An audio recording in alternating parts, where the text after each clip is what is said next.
amigos da TV Humana, sou Anísia Unten e você está nos Limites da Eternidade com mais um episódio onde eu estou narrando todo o Antigo Testamento de uma forma diferente, mostrando algumas curiosidades bem interessantes, algumas divertidas e outras bem tristes, mas enfim,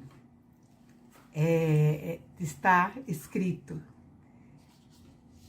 Hoje eu vou falar sobre a morte de Davi, porque nos episódios anteriores eu contei toda a saga de vida desse rei, que foi recheada assim de muitas coisas, né?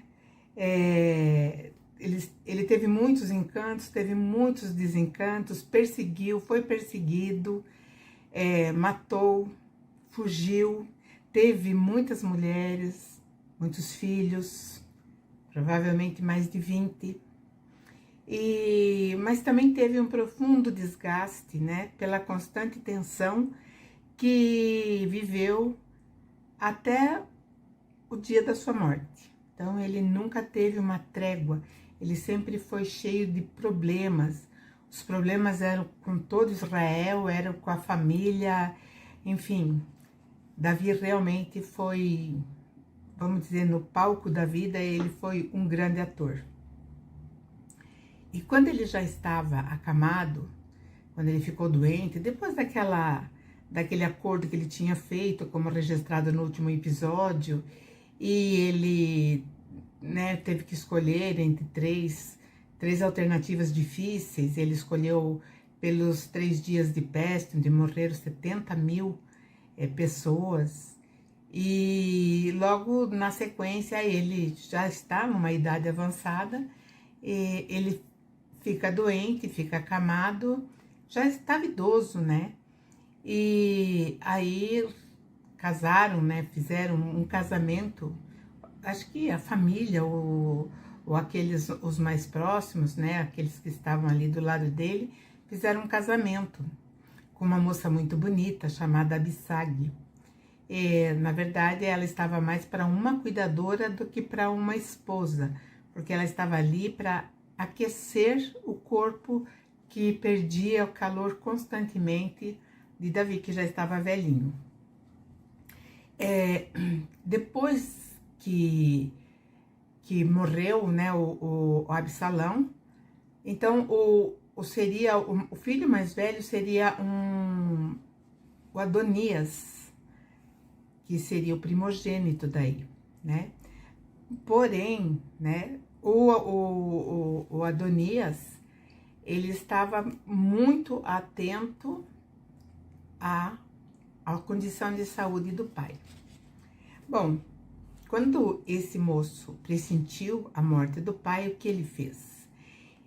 Ele aliciou aqueles que eram de extrema confiança de Davi e que tinham realizado muito por ele. Então ele aliciou para o lado dele, pegou mais 50 homens, soldados, enfim, para que ficassem do lado dele.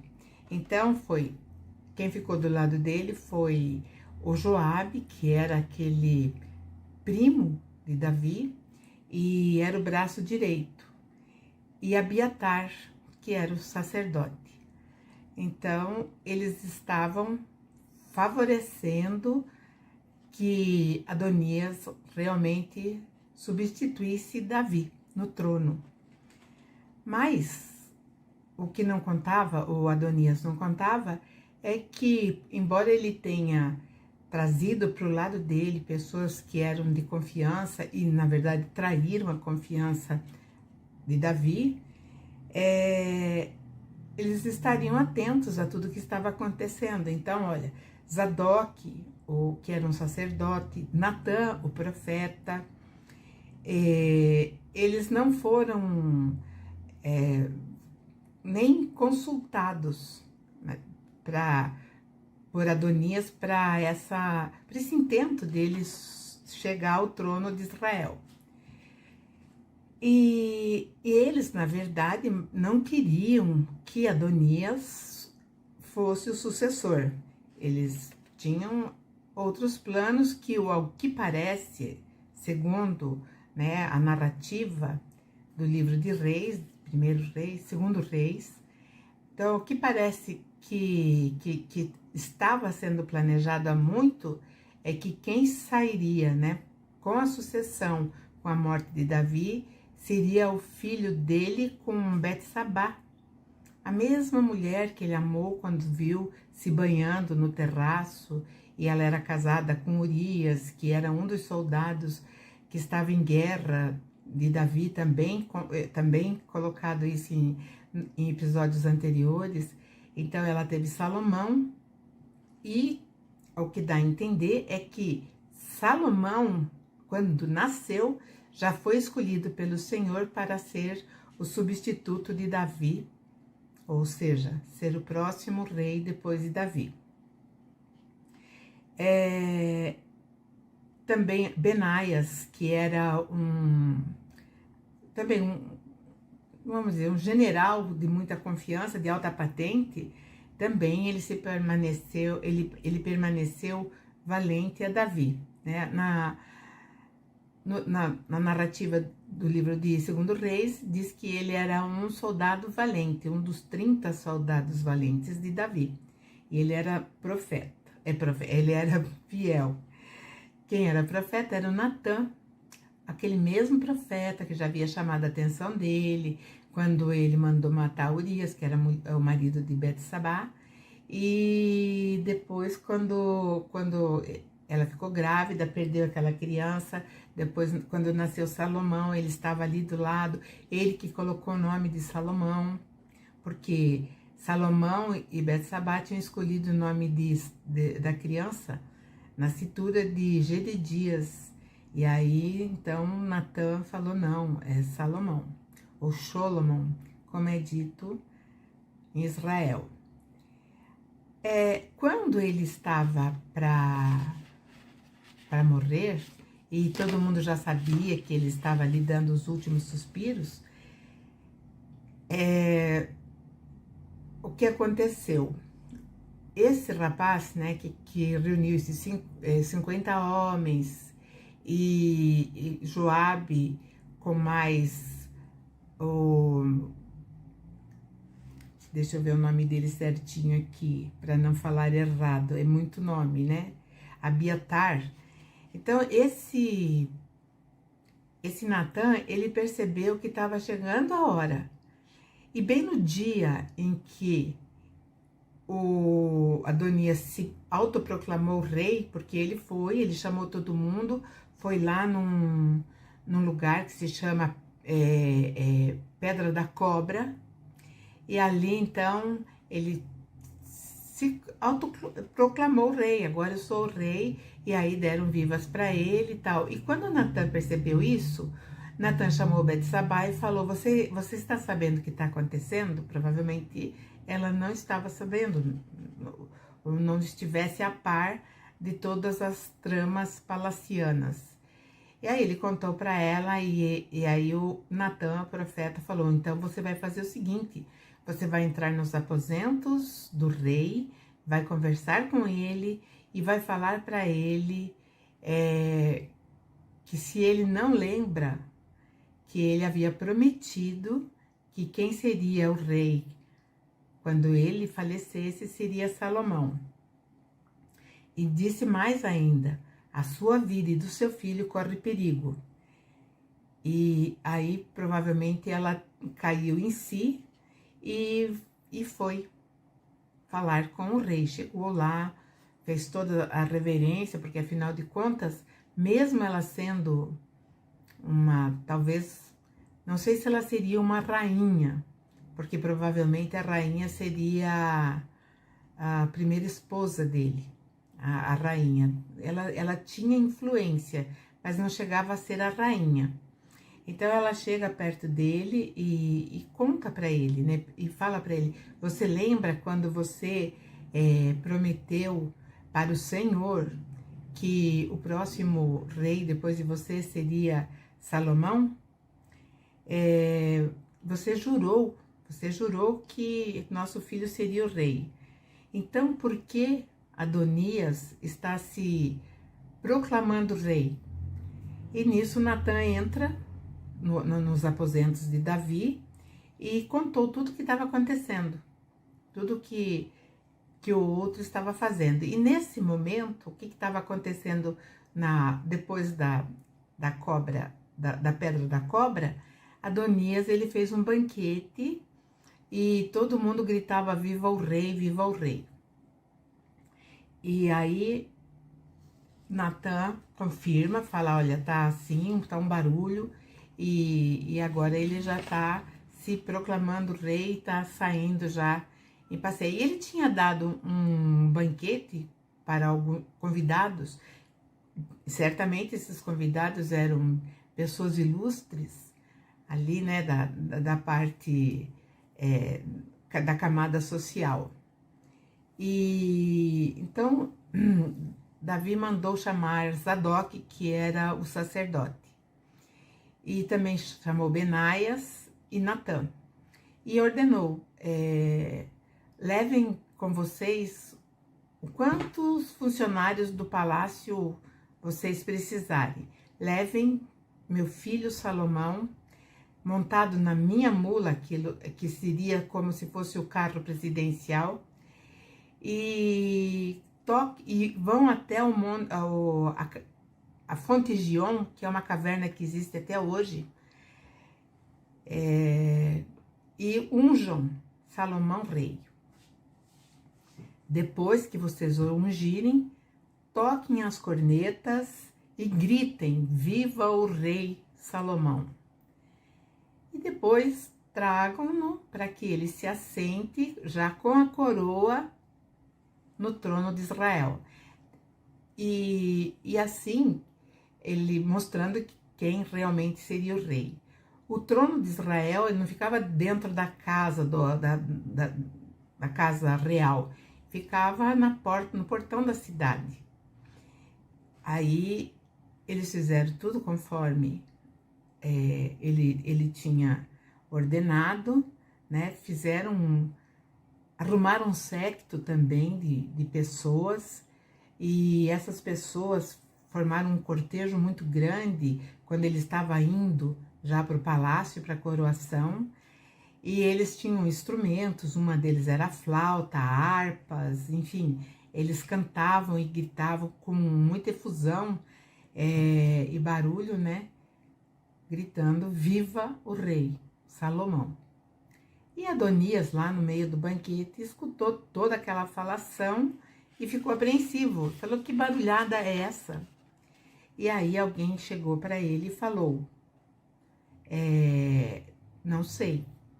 Daí ele pede para alguém ali de dentro ir, né, e ver o que estava acontecendo. E aí ele chama o filho do Abiatar, aquele que havia já traído Davi, então ele fala para o filho de Abiatar ir ver o que estava acontecendo. Quando o rapaz voltou, ele falou assim: eu sei que você é um homem honrado e tem boas notícias para mim. Aí o rapaz falou: pelo contrário, o rei Davi tornou teu irmão Salomão o novo rei de Israel. Quando os convidados ouviram isso, eles foram saindo de fininho, retiraram-se todos, ficaram com medo. E, na verdade, né, até o próprio Adonias começou a tremer, porque ele percebeu que ele tinha dado um passo à frente, achando que ele teria sucesso nesse intento e que, na verdade, ele tinha perdido. Então, ele começou a sentir um grande medo e falou: eu sei que meu irmão vai me matar.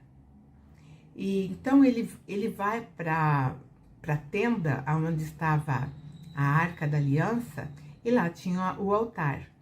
Então parece que era meio que um hábito que eles tinham, não sei, um costume. Quando eles estavam arrependidos de alguma coisa, eles ficavam agarrados no altar, então eles ficavam segurando nas pontas do altar, com os braços abertos, segurando. E ele foi lá e fez isso, né? E aí contaram para Salomão o que estava acontecendo, que o irmão dele estava dentro do tabernáculo ou da tenda e que estava lá agarrado com medo né, do irmão que mandasse matar, que matasse ele, né, que, digamos assim, executasse, né. E aí Salomão então manda o seguinte recado para ele: se ele provar que ele é um homem de palavra, eu juro que nunca vou deixar que toquem no fio de cabelo dele. Caso contrário, né? Caso contrário, ele vai ser realmente morto, como ele está com medo, né? E aí, vida que segue, o irmão veio, ele falou pro irmão: vá para casa, fique em paz, mas juízo, pense bem, tô te dando uma chance. Quando Davi estava para morrer, ali nas últimas horas, então ele chama Salomão e ele começa a dar algumas orientações para Salomão. Ele fala para o filho: seja corajoso e forte, obedeça o Senhor e faça tudo o que ele mandar. Obedeça as suas leis e mandamentos, como estão escritos na lei de Moisés. Assim você será bem-sucedido e abençoado pelo Senhor. E aí, o filho, evidentemente, né, falou: farei tudo o que o Senhor está falando, né? E aí, então, Davi fala para ele, né? O Senhor me prometeu que meus descendentes governariam Israel enquanto obedecessem rigorosamente as leis. Mas nós vamos ver, né, no desenrolar desse novo drama, que não foi bem assim que aconteceu. Aí ele começou a falar: mas preste atenção, você sabe o que Joabe me fez passar. Ele matou 2 comandantes do exército de Israel. E aí, eu vou relembrar, porque eu também já contei essa passagem, inclusive de como eles morreram, né? Ele matou a Abner e a Amasa. O Abner, ele era um general do rei Saul. E quando ele pegou, né, a esposa, uma das esposas de Saul como mulher dele, lógico que ele estava querendo, porque aquela mulher seria, assim, a mulher do rei. Quem casasse com ela, ele teria um peso, né, em relação a, vamos dizer assim, a reclamar, né, o trono para ele, em nome da mulher de Saul. E ele fez isso. Só que o filho de Saul botou a boca no trombone e não concordou com aquilo, e eu sei que houve uma briga entre eles, né, entre o filho de Saul, mais novo, e esse Abner, porque era errado ele ter a mulher que foi do pai dele. E aí o Abner vai e faz aliança com Davi. E Davi sabia perfeitamente o que Abner iria fazer. E ele faria, sim, ele de uma hora para outra ele poderia dar um golpe, né, e tentar substituir Davi no trono, mesmo que ele assassinasse Davi, né? Então, ele fez alguma coisa assim que não foi ele que matou. Davi não matou, ele mandou matar. Mas ele criava umas situações assim que um amigo, um inimigo, né, encontrasse e assim matasse. E daí ele pranteava, fazia um cortejo, né, um cerimonial fúnebre com muita pompa e circunstância. Ele fazia toda uma teatralização né, ali do evento, e ele saía bonito, todo mundo ficava aplaudindo, falava: olha que rei bonzinho. E a mesma coisa ele fez com Amasa. Amasa também, ele ia preparar um golpe, e Davi então faz com que faça uma aliança com ele. Então fizeram uma aliança e ele coloca esse Amasa num posto mais alto do que o próprio Joabe, que estava na guerra. Ele estava guerreando, e quando ele voltou da guerra, Davi tinha feito uma festa para comemorar o cargo novo de Amasa, e Joabe falou: o que está acontecendo? Daí contaram para o Joabe. Joabe foi, falou com Davi, falou: o que está acontecendo? É isso mesmo? Ele falou: então, porque esse Amasa, né, ele era também um bicho ruim, né, ele tinha... Então, ele vai e mata Amasa. Quando ele matou Abner, ele tinha mais um motivo para matar, porque o Abner tinha matado o irmão dele, o irmão mais novo. E aí ele vai e mata a Amasa também, porque ele sabia que a Amasa traria transtorno para Davi. Se nós analisarmos assim dentro desse contexto, nós vamos ver que o Joabe, ele fez algo pensando no rei. E só que ele usou, né, essas duas mortes para falar agora para Salomão que ele deveria se livrar de Joabe, porque Joabe não era fiel. E ainda ele diz: não deixe que ele tenha uma morte natural, ou seja, mate-o, né? E aí ele vai lá e manda alguém matar. Provavelmente foi o mesmo que foi matar o Adonias, foi e matou também Joabe. Aí ele fala assim: só que você... Porque assim, naquela região ali, haviam gigantes, que depois virou fábula, né? Tem aí o feijão, o pé de feijão, né? Aquele conto que vai até o céu, e o gigante que morava lá, enfim, o Gulliver. Então, esses gigantes realmente existiram. E quando ele estava fugindo de Absalão, e Absalão estava mesmo perseguindo Davi, não era para falar: pai, eu quero ser o próximo rei. Ele queria matar o pai e assumir o trono. E quando ele estava nessa fuga, Davi, tinha um gigante que o ajudou, o gigante e seus filhos. E esse gigante se chamava Barzilai. Então ele falou: seja generoso com Barzilai e seus filhos, porque quando eu fugia do teu irmão Absalão, ele me ajudou, ele me deu guarida, ele, enfim, né, ele salvou minha vida. Mas daí ele ficou pensando: não esqueça de Simei, tem Simei também, não esqueça de Simei, aquele que quando eu estava fugindo do teu irmão, e ele vinha vindo com fardos de alimentos e frutas, pães, água e tudo mais, e Davi achou que daria para ele. Aí ele pergunta a Davi, né, quando ele estava nessa fuga, quando ele vê Simei vindo, ele falou: para quem você está levando? Ele falou: estou levando para o meu rei. Aí Davi ficou até, né, esperançoso. Ele falou: só que é Esbocete, aquele que era o filho caçula de Jonatas. Então, ele ia reclamar o trono. Então, filho caçula de Jonatas, neto de Saul, ia reclamar o trono. Então, esse Simei também estava na lista negra de Davi.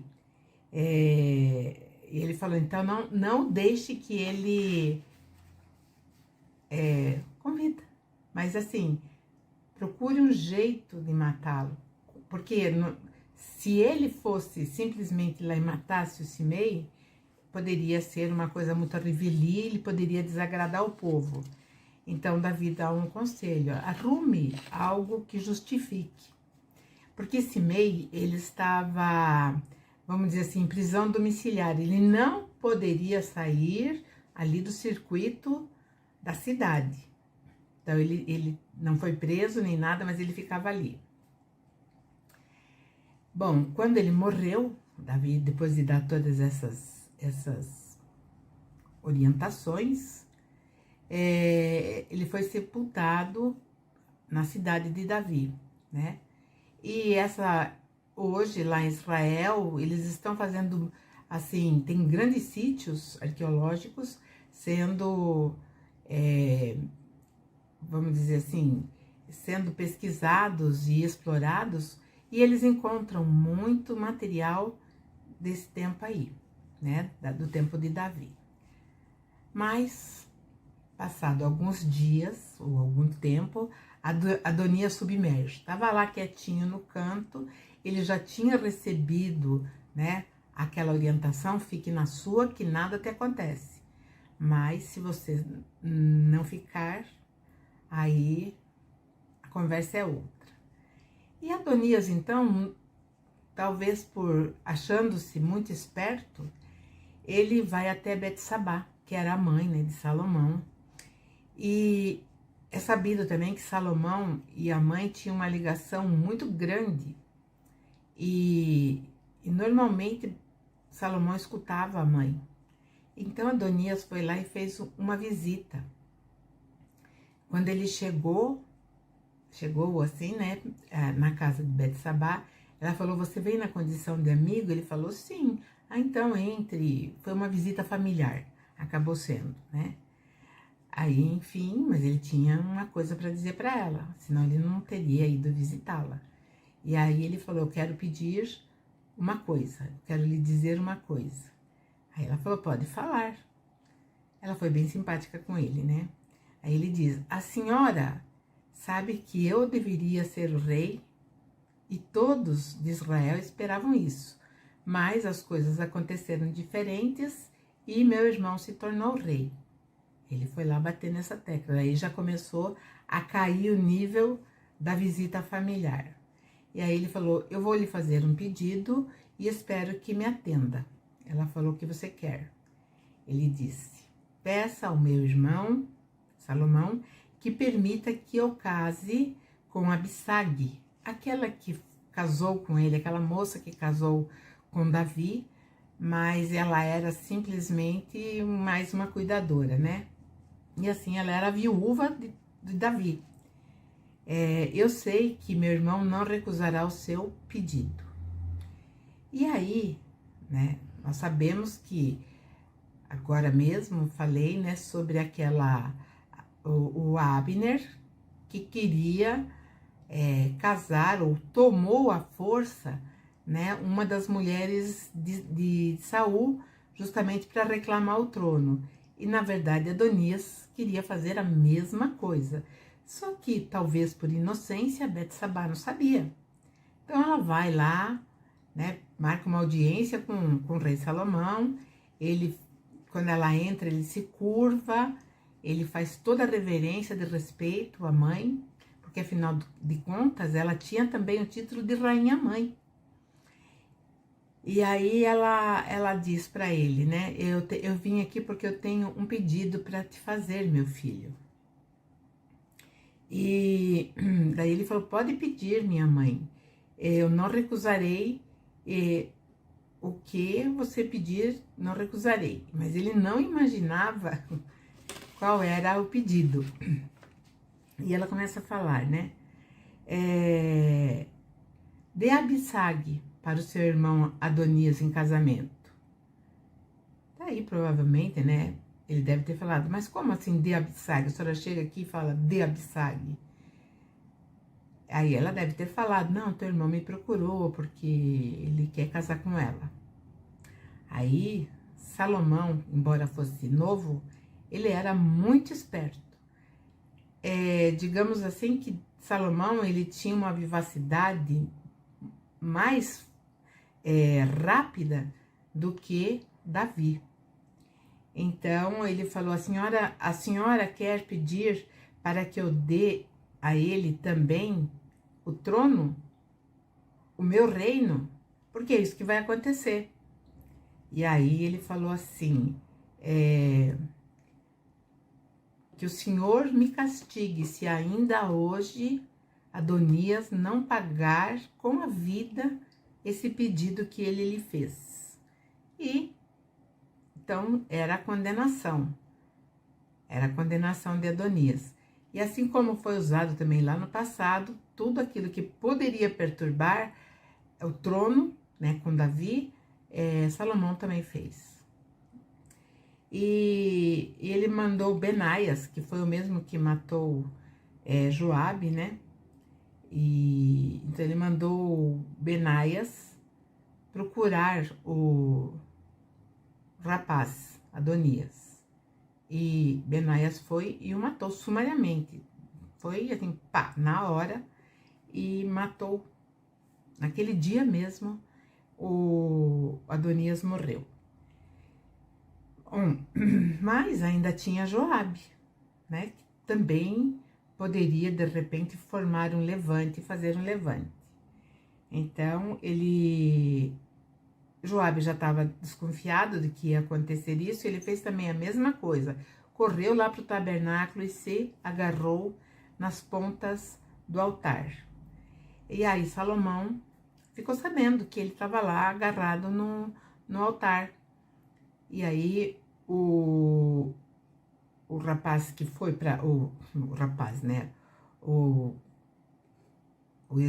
é que se diz assim? O encarregado, né, de matar, e foi lá e voltou falando: olha, Joabe está agarrado no altar, assim como fizera o seu irmão Adonias, né?